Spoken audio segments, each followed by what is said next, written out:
샬롬, 지난밤 평안하셨습니까? 오늘은 2025년 6월 12일 목요일입니다. 하나님께서 오늘 우리에게 주시는 말씀은 시편 73편 1절부터 14절까지입니다. 왜 할렐루야 축구단은 패배했을까? 왜 할렐루야 축구단은 패배했을까라는 제목으로 주의 말씀 증거하겠습니다. 헤만과 아삽과 에단 이 세 사람은 다윗 왕 때에 성전에서 예배와 음악을 담당했던 대표적인 찬양 인도자들입니다. 이 세 사람은 모두 레위 지파였고 동료 관계였으며 동시대의 사람들이었습니다. 모두 시편의 기록을 남겼습니다. 헤만은 시편 88편은, 에단은 시편 89편을, 아삽은 시편 50편과 시편 73편부터 83편까지 모두 12편의 시편을 기록했습니다. 이 세 사람 중에서 가장 많은 시편을 남긴 사람은 아삽이었다는 것입니다. 오늘의 본문 시편 73편을 기록한 사람이 바로 그 아삽이라는 것이죠. 시편 73편은 신앙과 현실의 괴리 속에서 그가 깨달은 소중한 진리를 우리에게 전합니다. 만약 오늘의 본문이 없었다면 우리 역시 그러한 상황에서 매우 큰 영적 시험을 당하고 있을 것입니다. 이제 본문의 내용을 함께 살펴가며 은혜를 나누도록 하겠습니다.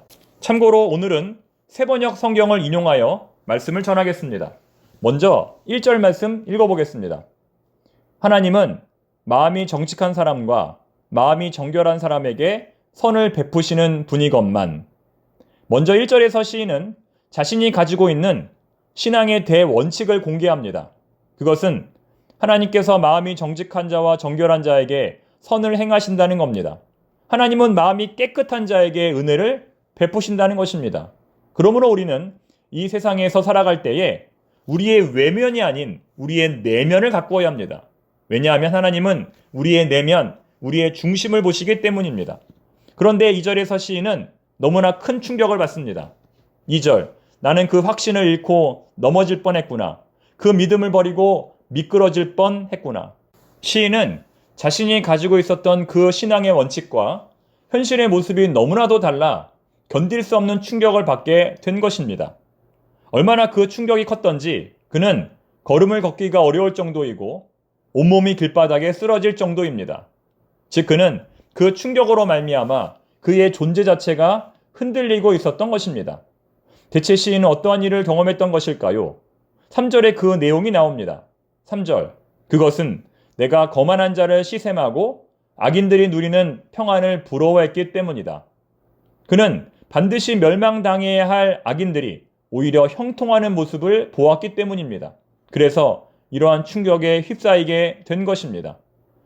본문 4절 이하의 말씀은 그러한 악인들의 모습을 구체적으로 기록합니다. 4절, 그들은 매우 건강한 데다 죽을 때마저도 고통을 받지 않습니다. 5절, 특별한 재앙은 차치하고 일반적인 고난도 그들에게 임하지 않습니다. 6절, 하지만 그럼에도 불구하고 하나님의 심판은 없습니다. 그들은 끊임없이 자신의 신분과 위세를 떨치고 이웃에게 강포를 행합니다. 그런데 이어지는 7절 말씀은 조금 이해하기가 어렵습니다. 한번 잘 들어보십시오. 그들은 피둥피둥 살이 쪄서 거만하게 눈을 치켜뜨고 다니며 마음에는 헛된 상상이 가득하며. 무슨 의미일까요? 그들이 물질적 풍요로 인해 눈이 어두워져 현실을 똑바로 바라보지 못하고 있다는 겁니다. 마약 같은 환각제에 중독이 되어 헛된 망상 속에서 살아간다는 것입니다. 이어지는 8절과 9절도 그들의 만행을 고발하는데 주로 그들은 말로써 이웃을 해하고 괴롭힙니다. 8절과 9절 말씀입니다. 언제나 남을 비웃으며 악의의 찬말을 쏟아붙이고 거만한 모습으로 폭언하기를 즐긴다. 입으로는 하늘을 비방하고 혀로는 땅을 휩쓸고 다닌다. 그런데 정말 안타까운 것은 10절의 내용입니다. 돈은 많고 힘은 셀지라도 그렇게 어리석은 모습으로 막말을 하며 헛된 환상 가운데 살아가는 저들을 일반 백성들이 부러워한다는 겁니다. 그들을 멀리하고 정죄하는 것이 아니라 오히려 그들의 모습을 인생의 모델로 삼고 그들처럼 되기 위해 노력한다는 겁니다. 즉 악인들의 주위에는 끊임없이 그들의 콩고물을 받아 먹으려는 기회주의자들이 몰려 있다는 겁니다. 즉 10절의 내용은 그들의 주변에 머물면서 그들로부터 떨어지는 콩고물을 얻어 먹으려는 기회주의자들의 모습을 그리고 있는 것입니다. 10절 하나님의 백성마저도 그들에게 홀려서 물을 들이키듯 그들이 하는 말을 그대로 받아들여 덩달아 말한다. 하나님인들 어떻게 알 수 있으랴? 가장 높으신 분이라고 무엇이든 다 알 수가 있으랴 하고 말한다. 이처럼 기회주의자들은 악인들과 하나 되어 하나님을 부정합니다. 하나님보다 자기들이 더 높다 말하며 하나님보다 자신들이 더 많은 것을 알고 있다고 주장합니다. 12절은 지금까지 기록된 악인들의 형통함을 다음 한마디로 요약합니다. 그런데 놀랍게도 그들은 모두가 악인인데도 신세가 언제나 편하고 재산은 늘어만 가는구나. 즉 악인들은 재물, 건강, 권력, 명예를 포함한 모든 사회적인 측면과 정신적인 측면에서 형통하고 있다는 겁니다. 악인들은 모든 측면에서 잘 되고 있다는 겁니다. 반면에 오늘의 시인 아삽처럼 하나님 앞에서 정직하고 신실하게 살아가는 사람들은 고난과 재난 가운데 있다는 것이죠. 13절과 14절 말씀입니다. 이렇다면 내가 깨끗한 마음으로 살아온 것과 내 손으로 죄를 짓지 않고 깨끗하게 살아온 것이 허사라는 말인가? 하나님, 주님께서는 온종일 나를 괴롭히셨으며 아침마다 나를 벌하셨습니다. 이처럼 하나님을 잘 믿는 신실한 사람들은 고난 가운데 있고 하나님을 무시하며 아무렇게나 살아가는 사람들은 너무나 잘 살고 있습니다.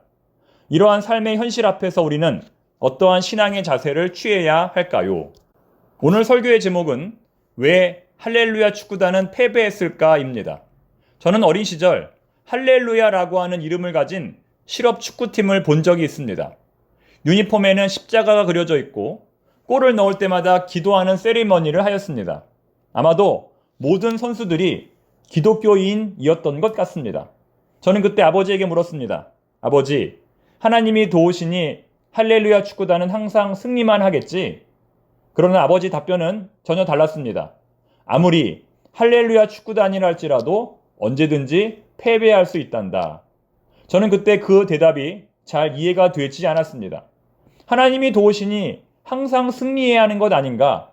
하나님이 도우시니 항상 백전백승해야 하는 것 아닌가? 이렇게 생각을 했습니다. 여러분 왜 그럴까요? 왜 할렐루야 축구팀은 항상 승리할 수 없었던 것일까요? 여러분, 이 세상에서의 실패와 하나님이 주시는 고난은 분명히 다른 것입니다. 이 세상에서의 물질적 승리를 하나님 나라에서의 영적 승리로 이해해서는 안 된다는 겁니다. 바꿔 말하면 할렐루야 축구팀의 패배는 하나님의 패배를 의미하는 것이 아닙니다. 그들의 실력이 상대편의 실력보다 부족했기 때문입니다. 즉, 상대를 이기기 위해서는 기도도 해야겠지만 실력을 더욱 쌓아야 합니다. 마찬가지로 우리 그리스도인들이 세상에서 승리하려면 세상의 원리대로 살아야 합니다. 그러나 우리 그리스도인들이 하나님 나라에서 승리하려면 하나님의 원리인 말씀대로 살아야 합니다. 이 두 가지는 분명히 다른 것입니다. 여러분들은 어디에서 진정 승리하기를 원하십니까? 기왕이면 둘 다에서 승리하기를 원하겠지요. 세상에서도 하나님 나라에서도. 하지만 이 두 가지가 충돌할 때 여러분은 어느 쪽을 선택하시겠습니까? 진정한 성도는 세상에서 실패할지라도 하나님 나라에서 승리하는 방법인 말씀을 선택하는 것입니다. 즉 우리는 하나님 나라에서 승리하기 위해 말씀대로 살아가는 사람들입니다. 하나님 나라에 우선순위를 두어야 한다는 것이죠. 세상에서 실패하라는 말이 아니라 세상의 원리와 하나님 나라의 원리가 충돌할 때 올바른 선택을 해야 한다는 것입니다. 악인의 형통을 보고 그대로 따라가지 말라는 겁니다. 무조건 성공하기 위해 그들의 방법을 선택하지 말라는 겁니다. 사랑하는 교우 여러분, 우리의 우선순위는 어디에 있습니까? 우리의 삶의 기준은 어디에 있습니까? 우리의 우선순위와 삶의 기준을 하나님 나라에 둘 수 있기를 바랍니다. 기도하겠습니다. 하나님 아버지, 날마다 우리 안에는 두 가지의 싸움이 있습니다. 세상에서 승리할 것인가? 하나님 나라에서 승리할 것인가? 세상에서의 승리가 너무나 달콤하기 때문에 하나님의 나라를 포기할 때가 있고, 세상에서의 승리가 너무나 영광스럽기 때문에 하나님의 나라를 포기할 때가 있습니다. 하나님 아버지, 그런 어리석은 자가 되지 않게 하옵소서. 세상의 원리와 하나님 나라의 원리가 충돌할 때 하나님 나라의 원리인 말씀을 선택하게 하옵소서. 오늘도 하나님이 기뻐하시는 사랑과 인내와 용서와 감사를 선택하는 저희들이 되게 하여 주시옵소서. 예수님의 이름으로 기도드립니다. 아멘.